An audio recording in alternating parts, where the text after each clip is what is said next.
उत्तरबंग विश्वविद्यालय परिसर में घुसा हाथी।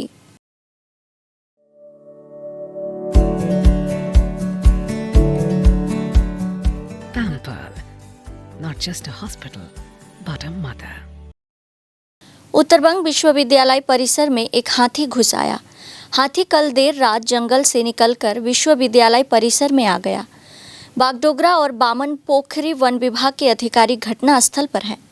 सुबह विभिन्न स्थानों का भ्रमण करने के बाद हाथी विश्वविद्यालय के जंगल के अंदर ही है। विश्वविद्यालय के बगल में एक बस्ती है, इसीलिए वन विभाग हाथी की गतिविधियों पर नजर रख रहा है। हाथी ने एक दुकान के अलावा विश्वविद्यालय की 4 दीवारी और गेट भी तोड़ दिया। हाथी फिलहाल जंगल में फंसा हुआ है। हाथी जंगल से निकलकर बालासान नदी से होते हुए भोजन की तलाश में विश्वविद्यालय में घुस आया है।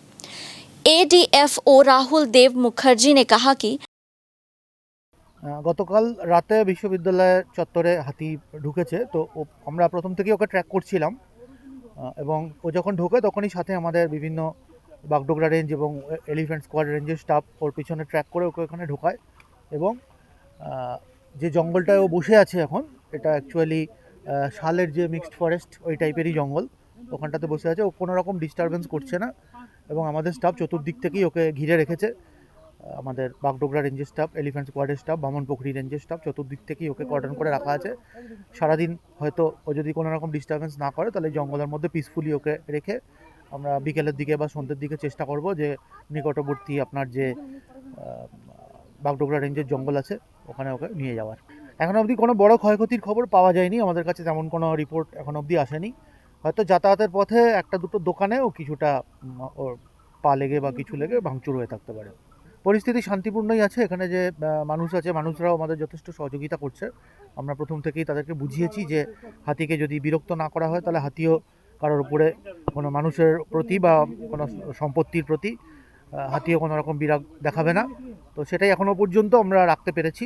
যদি মানুষের সহযোগিতা পাওয়া যায়, যদি হাতিকে বিরক্ত না করা হয়, তাহলে হাতিও এখানে শান্তিপূর্ণভাবেই আশা করছি যে জঙ্গলে কাটিয়ে দেবে দিনটা। এটা এসেছে সম্ভবত বালাসন নদী পার হয়েই এসেছে বাগডোগরার সাইড থেকে। তারপরে ওপর দিয়ে হয়তো বামনপুকুরি কিছুটা কভার করে বা বাগডোগরা শহরের ওপর দিয়ে ইউনিভার্সিটির ভেতরে ঢুকেছে। ও যে রুটে এসেছে ওটাই ওর স্বাভাবিক পথ, সেই পথেই হয়তো ওকে ফেরত পাঠাবার চেষ্টা করা হবে।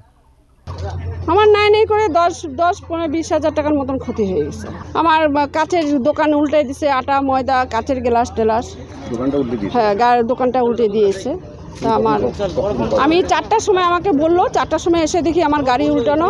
তারপরে ফরেস্ট ডিপার্টমেন্টের সবাইকে বললাম যে আমার এই হচ্ছে। তখন বললো না, সাবানটা ছিল না, ওদেরকে ওরা ছবি টবি তুলে নিয়ে গেল। বললো তো দরখাস্ত দিয়ে এসে করতে বললো।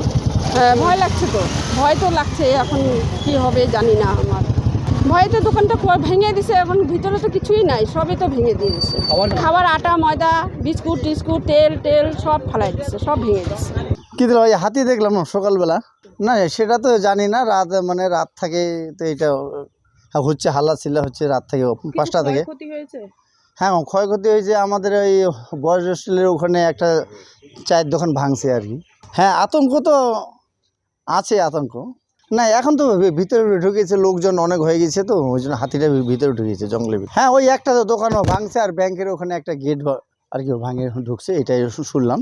আর এখানে দোকানটা ভাঙছে আমি নিজে দেখলাম, আর ব্যাংকের গেটটা ভাঙছে ওটা দেখি নাই, ওটা শুনলাম শুধু।